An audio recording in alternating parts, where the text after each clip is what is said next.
The Great War between the Zyari Empire and the Galactic Coalition had ended. Battleships that once filled the stars now drifted as silent wrecks. Entire planets had burned in the name of pride and power. Among the ruins of a fallen empire stood one figure who carried both the weight of her people and the shame of defeat. She was Princess Seralia of the Zyari. Once, Seralia had been the symbol of her people's strength. Tall, graceful, and commanding, she wore her silver crown not only as a mark of birth but also as proof of her training in diplomacy and leadership. She had spoken in the grand halls of her empire with pride, promising that the Zyari would never bend to outsiders. But now the war was lost. The empire had fallen, and Seralia, the last hope of her kind, was forced to surrender. Her surrender was not the end of her life, but in her heart, it felt like it. She was taken from the golden palaces of Zayar and placed on a neutral academy world called Valora Prime. It was not a prison, but it felt like one. The coalition leaders believed that placing her in a school for young leaders from many species would soften her heart, teach her humility, and perhaps create peace for the future. But Seralia did not see it that way. Every morning, when she walked through the academy's wide halls, she felt dozens of eyes on her. Students whispered as she passed, some with curiosity, others with disgust. To them, she was the defeated princess, the enemy, the one who had commanded fleets that destroyed their homes. They saw her as a symbol, not as a person. Seralia kept her head lowered most of the time. Her long white hair, once a symbol of nobility, now fell across her face like a curtain. She rarely spoke in class. When teachers asked her questions, she answered softly without pride. The fire that once burned in her voice was gone. At night, in her small academy chamber, she would stare at the stars outside her window. She remembered her people, scattered and broken. She remembered the faces of her fallen soldiers who had sworn to protect her until their last breath. She remembered her father, the Emperor, who had fallen in the last great battle. The memory haunted her. She could not sleep peacefully. To the galaxy, she was alive, but inside, she felt like a ghost. The academy itself was a place of light and learning. Students from across the stars studied politics, science, and diplomacy there. It was meant to shape the next generation of leaders. For many, it was an honor to study there. But for Seralia, it was only a reminder that her throne was gone and her people's pride was shattered. Some students were cruel. A group of coalition youths often laughed when she entered the cafeteria. They made jokes about royalty eating scraps, or whispered that a crown does not save you from defeat. Seralia never answered. She simply carried her tray to a corner table and ate in silence. She believed that if she ignored them, they would forget she existed. But forgetting was impossible. One evening, a group of students blocked her way as she tried to return to her room. They did not touch her, but their words were sharp like blades. "Do you feel proud, Princess? Your people burned our colonies. My cousin died in that war. And here you are, walking free. You should be in chains, not in school." Her hands tightened at her sides, but she said nothing. She wanted to scream, to defend her people, to explain that the war had not been her choice. But the fire inside her was gone. Her shoulders sagged, and she walked past them without raising her eyes. That night she sat by her window again, staring at the stars. She whispered to herself in her native language, words of sorrow and shame. She did not know if anyone would ever forgive her people. She did not know if she could forgive herself. Her crown had been taken from her. Her title meant nothing here. She was just Seralia, the defeated princess. And in her heart, she wondered if she would ever rise again. The days passed like this. Quiet, heavy, and lonely. Every class was the same. Whispers, stares, and silence. She stopped hoping for kindness. She stopped expecting respect. All she wanted was to disappear into the background, to live quietly until the galaxy forgot her. Yet, fate had other plans. Though Seralia did not yet know it, among the many faces at the academy, one belonged to a human student who would not look at her with hatred or mockery. His eyes would not see her as an enemy or a trophy of war. He would see her as a person, and in the smallest of ways, he would begin to change everything. But for now, Saralia sat in her silent chamber, watching the stars. The universe was vast, but to her it felt cold and empty. She had surrendered her crown, her pride, and her spirit. She believed there was nothing left to give. She was wrong. The academy on Valora Prime was always busy in the mornings. Students from 100 different worlds filled the wide halls, their voices mixed into a constant noise, different languages, different tones, yet all sharing the same air. Some were tall and scaled, some small with feathers, others glowing faintly with strange energy. It was a place where the galaxy's diversity met to learn. Among them walked Daniel, a human student. He was not noble, not famous, and not especially gifted. He was there on a scholarship, chosen because of his determination to study diplomacy and history. To most, Daniel was ordinary. He had no crown, no empire, and no special powers. But his quiet nature and steady heart set him apart. Even, if few noticed it, Daniel had heard the whispers about the alien princess. Everyone at the academy had. Princess Saralia, once heir of the mighty Zayari Empire, now reduced to a student among strangers. Some called her a criminal, others a victim. Rumors painted her as proud and cold. Daniel, however, did not join in these talks. He believed stories were often more complicated than gossip suggested. On his first week, he had seen her in the cafeteria. She sat alone in the farthest corner, her tray untouched.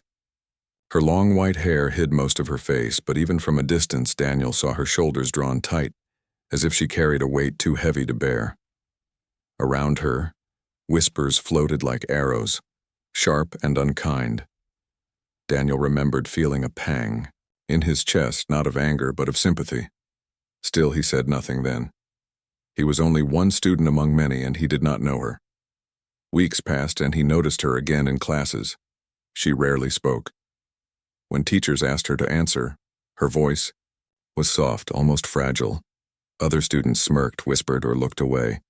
Daniel wondered how someone once called a princess could appear so small. One day, in a class about interstellar law, the teacher asked Saralia to share her people's view on treaties. A silence followed. Students leaned forward, waiting for her to embarrass herself. Saralia hesitated, then gave a brief, careful answer. It was correct, but her tone lacked confidence. A student in the back chuckled. Daniel's hand rose. "That's actually an important perspective," he said, turning toward her. "The Zayari view treaties as bonds of honor, right? Even if they broke them during the war. That shows how much they valued strength. It explains why peace was so hard to keep." The room went quiet. Saralia's eyes lifted, surprised. For once, someone had not used her words as a weapon but as part of a discussion.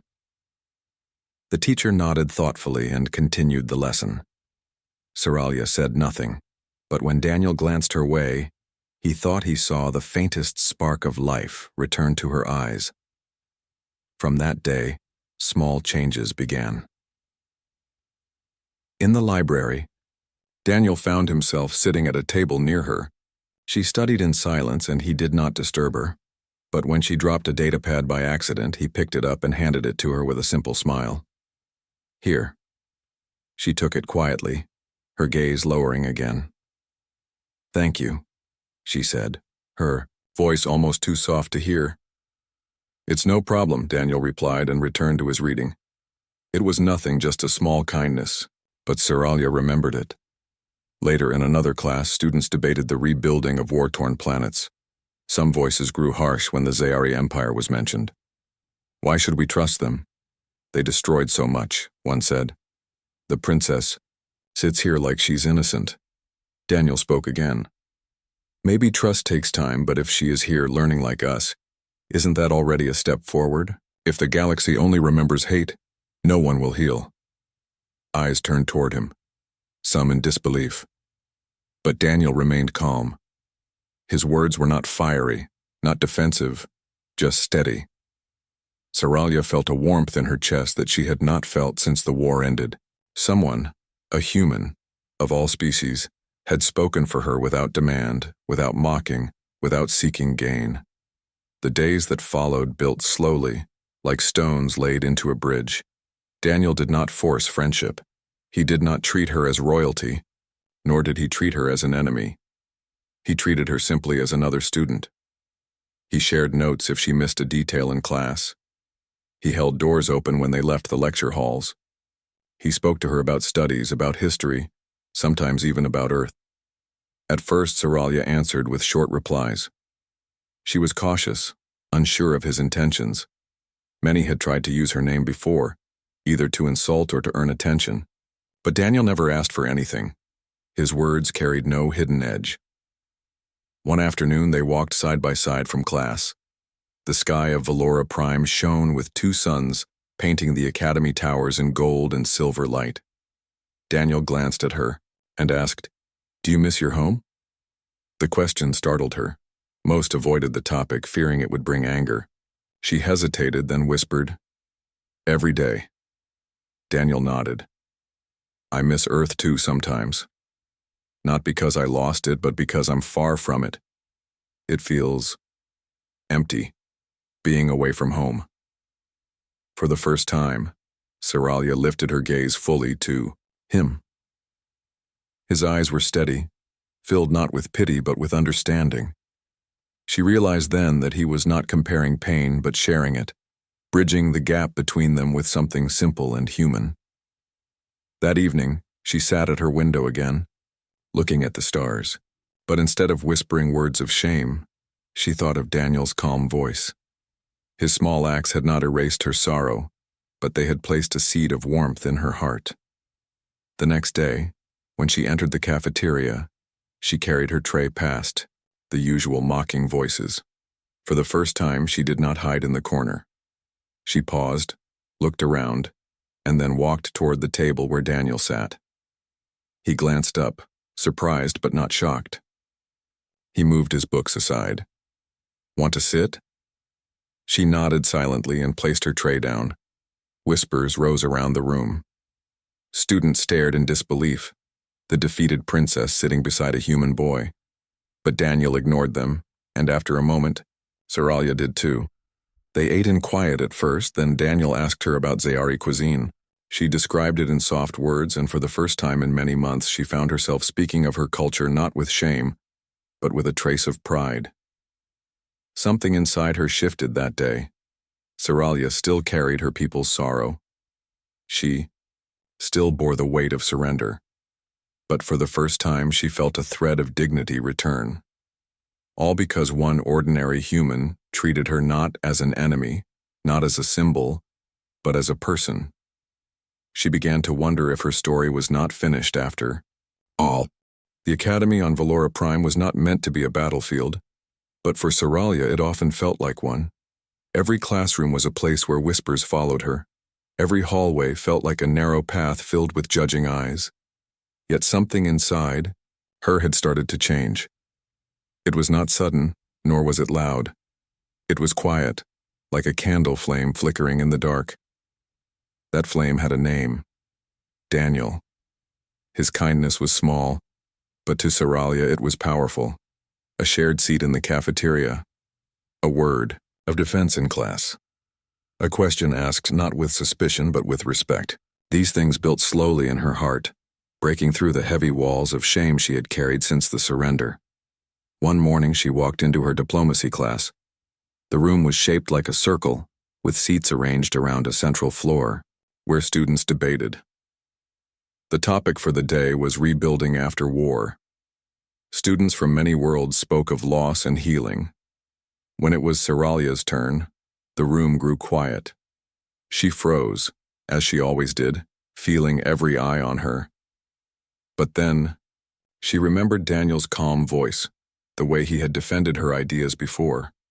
She breathed slowly and raised her head. "My people," she began softly, lost not only the war but also themselves.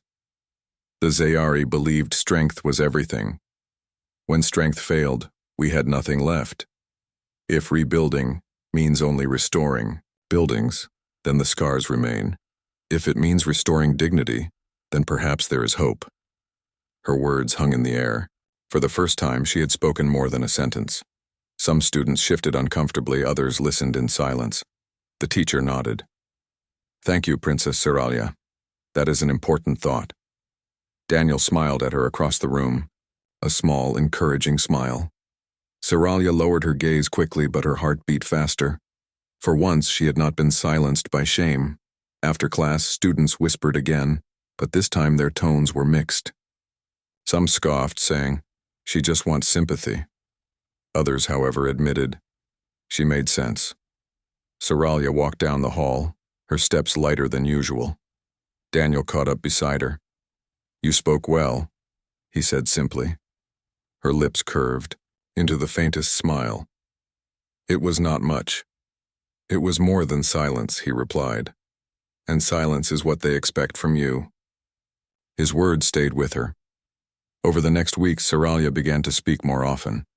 She still chose her words carefully, but each time she raised her voice, she felt a little stronger. Students started to notice. Some listened with genuine curiosity, asking her about Zayari traditions. For the first time, Seralia shared small pieces of her culture without shame, songs sung in the royal halls, rituals of honor, stories of her ancestors. Not everyone welcomed this change. One afternoon in the library, a group of coalition youths approached her table. Their leader, a tall boy with sharp eyes, smirked. "Enjoying your throne of books, princess? Do you think a few speeches will erase what your people did?" Seralia stiffened. The old her would have lowered her head and remained silent. But Daniel's words returned to her mind. "Silence is what they expect from you." She rose slowly, her silver eyes steady. "No words can erase what happened. But silence erases even more. If I remain silent, then my people become only monsters in history books. If I speak, at least there is another side to remember." The group did not expect this. Their smirks faded. The leader muttered something under his breath and walked away. Seralia sat down again, her hands trembling slightly. But Daniel, who had watched from the next row, gave her a nod of quiet pride. She realized then that defiance did not always mean shouting or fighting. Sometimes defiance was simply refusing to stay silent. Her spark grew brighter. Days turned into weeks, and Seralia's presence in the academy began to shift. She still carried the sorrow of her people, but now students began to see her as more than a symbol of defeat.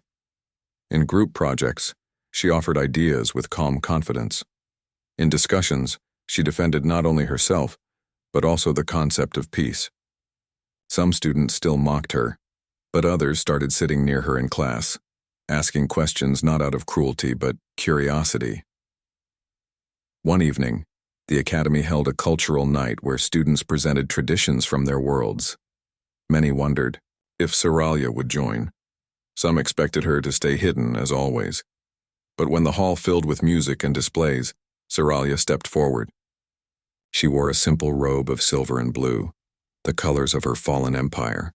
She stood before the audience, her hands trembling slightly, and spoke. "This is the Song of Dawn," she said. "It was sung by my ancestors when they rose to greet the first light of our twin suns. It is not a song of war but of hope." Her voice, soft yet steady, filled the hall. The melody was strange to alien ears but carried deep emotion. Even those who disliked her found themselves silent as the song echoed. When she finished, there was a moment of stillness, then scattered applause that grew louder. Seralia lowered, her head overwhelmed. She had shared a piece of her people, not as conquerors, but as beings who once sang to the dawn. Daniel clapped the loudest, his smile wide and sincere. That night, Seralia returned to her chamber and sat by her window. But instead of whispering words of sorrow, she whispered the Song of Dawn again, feeling warmth in her chest. She was no longer the silent princess. She was becoming something else. Yet with change came danger. Not everyone at the academy welcomed her growing voice. In the shadows, there were those who believed the princess should never be allowed to rise again. To them, Her defiance was not hope, but threat. Plans began to form, whispered in secret corners. Saralia did not know this yet. She only knew that the spark inside her had grown into a small flame. For the first time since her surrender, she believed she could stand tall again, and she knew one truth. It had begun because a human student refused to let her remain invisible. The galaxy had once seen her only as a symbol of defeat. Now, perhaps, they would see her as something else. Life at the academy had slowly begun to change for Saralia. The stares and whispers were still there, but they no longer broke her spirit. She spoke more often in classes, shared pieces of her culture, and even sang before the academy during cultural night. For the first time since her surrender, she felt like she was living, not just surviving. Much of this courage came from Daniel. He was always nearby, not as a guard, not as a servant, but as a friend. His quiet words, his steady defense, his ordinary kindness reminded her that she was not completely alone. Saralia began to wonder if she could build a new life, a new purpose even after the fall of her empire. But in the shadows of the academy, not everyone welcomed this change. Among the students were a group who called themselves the Heirs of Justice. They were not an official organization, but their anger tied them together. Their families had suffered during the war. Some had lost homes. Some had lost loved ones. To them, Saralia's very presence was an insult. They did not see her as a student or a voice of peace. They saw her as a reminder of wounds that had not healed. "We can't allow her to rise again," whispered one of them, a tall youth named Kalen. His eyes burned with bitterness. "Every time she speaks, every time she sings, it makes people forget what the Zayari did." Another nodded. "They destroyed our colonies. My brother died on Veros, and she dares to act like she is innocent. She must be silenced," Kalen said firmly. Thus, plans began to form in secret. At first it was talk of embarrassing her, perhaps ruining her reputation so that she would crawl back into silence. But their anger grew darker. Soon they whispered of more dangerous ideas. Meanwhile, Saralia walked through the academy halls, unaware of these plots. She carried her books with a quiet grace, and though she still kept her head slightly lowered, she no longer hid her eyes. Daniel often walked with her. His presence had become a shield, not of weapons but of courage. One afternoon they studied together in the library. Saralia was explaining an old Zayari tale when Daniel interrupted gently. "You know," he said, "when you speak like that, people listen. They're beginning to see more than just the princess who surrendered." Her silver eyes softened. "Do you truly believe that?" "I do," Daniel replied. "They may not say it out loud, but I see it in their faces." A faint smile touched her lips. For a moment the weight of sorrow lifted, but danger was drawing near. That evening, as Saralia walked back to her chamber alone, she sensed something strange. The corridor was unusually quiet. The lights flickered faintly, as if the power was struggling. Then, from the shadows, 3 figures stepped out, students but with hard expressions. "Princess," Kalen said coldly, "you don't belong here." Saralia froze. She had faced battlefields, but here, in the quiet of the academy, she felt vulnerable. She had no guards, no soldiers, no crown. "What do you want?" she asked softly. "To make sure you remember what your people did," another sneered. "You walk these halls like you're one of us, but you're not, you never will be." Saralia tried to keep her voice steady. "I do not deny what happened, but I am here to learn, just as you are." Kalen's hand clenched into a fist. "Learning doesn't bring back the dead." Before he could step closer, a voice rang out, "Leave her alone." Daniel had arrived, holding a datapad he had carried from class. His eyes were firm as he stepped between Saralia and the group. He was not tall, nor was he strong compared to the aliens before him, but his stance was unshaken. Kalen laughed bitterly. "A human defender? Do you know how many humans died in the war?" "I know," Daniel said quietly. "But punishing her won't bring them back. Hurting her only proves that the hate will never end." For a moment, silence hung heavy. Then Kalen shoved Daniel back. "Stay out of this." Daniel stumbled but did not fall. He stood again, eyes locked on Kalen. "If you want to hurt her, you'll have to go through me." Soralia's heart pounded. She wanted to tell Daniel to leave, to protect himself. But the words stuck in her throat. No one had ever stood so firmly for her, not since the fall of her people. The confrontation might have grown violent, but footsteps echoed down the hall. Teachers appeared, alerted by the raised voices. The group quickly scattered, leaving only Soralia and Daniel. She turned to him, her hands trembling. Why did you do that? You could have been hurt." Daniel gave a small, tired smile. "Because you shouldn't have to face them alone." Her chest tightened. She looked at him not as a human, not as a student, but as someone who had risked himself for her without hesitation. That night, Soralia sat at her window again. The stars shone cold and distant, yet her heart felt strangely warm. Daniel's courage had shown her something. Even without power, even without armies, a single person could make a stand. And that stand could change everything. But she also knew the threat had not ended. The heirs of justice would not stop so easily. Their hatred was deep, and their whispers were growing darker. In the days that followed, Soralia noticed more hostile stares. Doors closed behind her.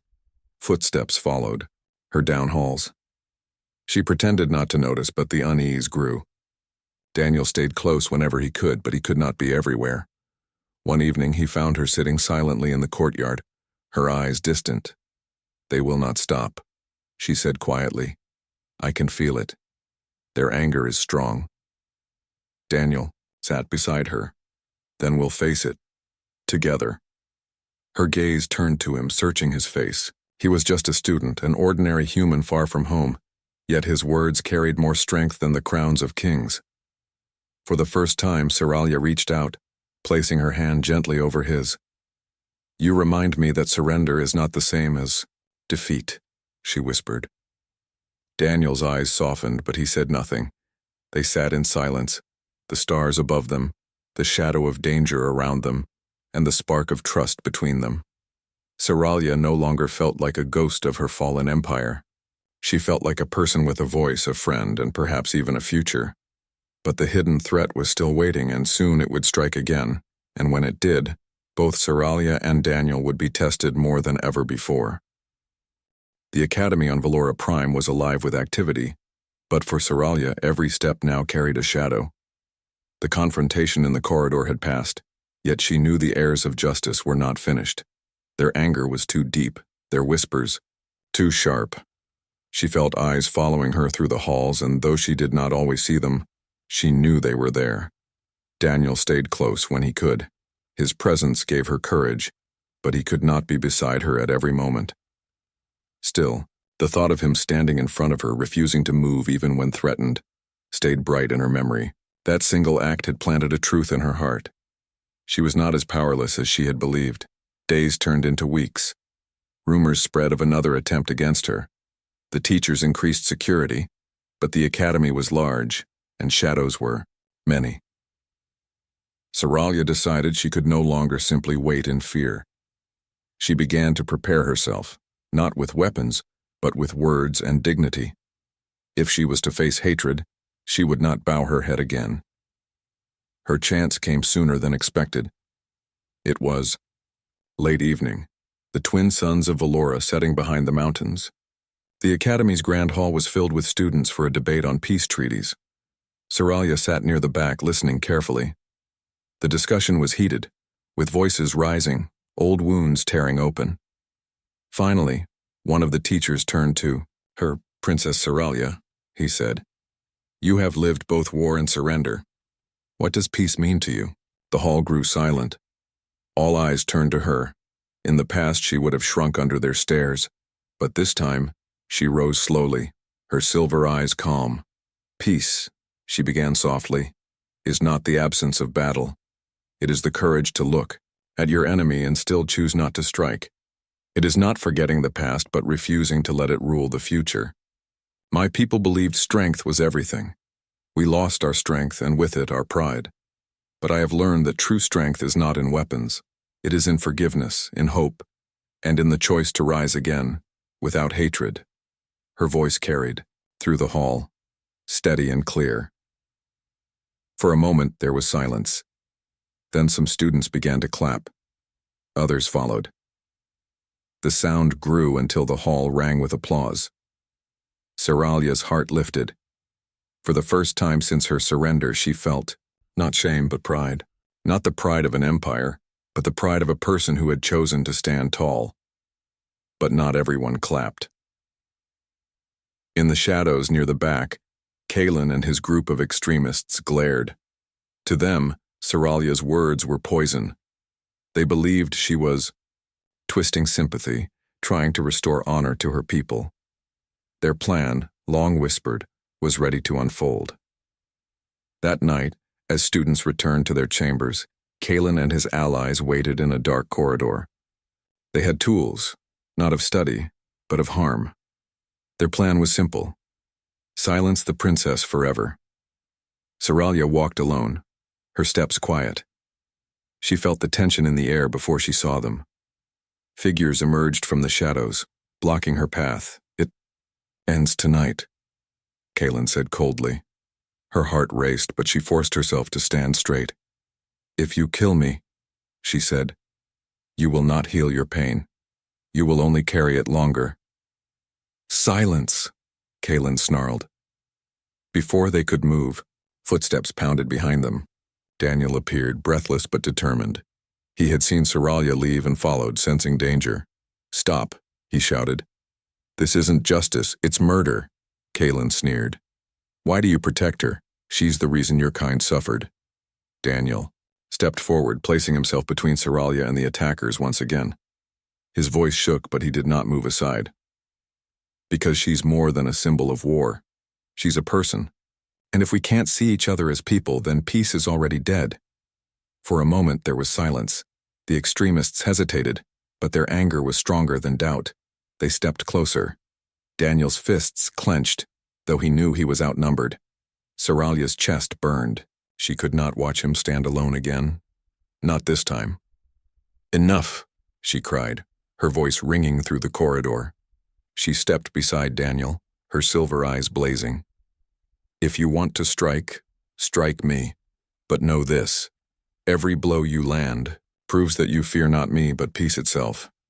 You are prisoners of hate, and I will not join you." Her words cut through the air like a blade. The extremists froze.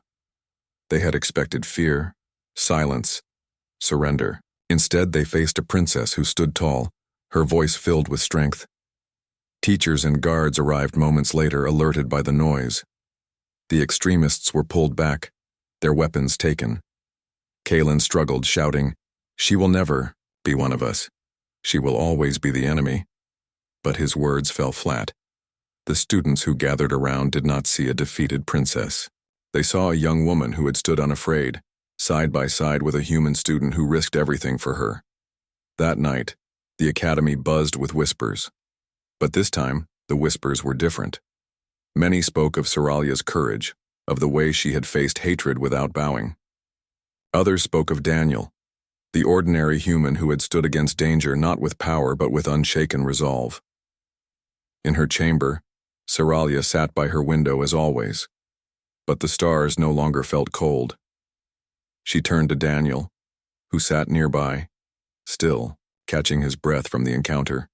"You should not risk yourself so much," she said softly. He gave a tired smile. "And let you face them alone? Not a chance." Her heart warmed. She reached out, placing her hand gently over his, as she had once before. But this time her voice was stronger. "You gave me courage when I had none. Because of you, I no longer feel like a shadow. I feel alive again." Daniel met her gaze, his eyes calm. "You did that yourself. I just reminded you." For a long moment they sat in silence, the stars shining beyond the window. From that day forward, Seralia walked the academy halls with her head high. Some still whispered, some still glared, but many now looked at her with respect. She spoke in classes, sang in gatherings, and stood as a symbol, not of defeat, but of resilience. The title of princess no longer meant chains of shame. It meant voice. It meant hope. It meant a chance to guide others toward peace. The galaxy might never forget the war, but perhaps it would remember something else as well. The courage of a princess who refused to remain broken, and the strength of a human student who believed in her when no one else did. Seralia had surrendered once, but with Daniel's friendship, she had risen again. She was no longer the defeated princess. She was reborn,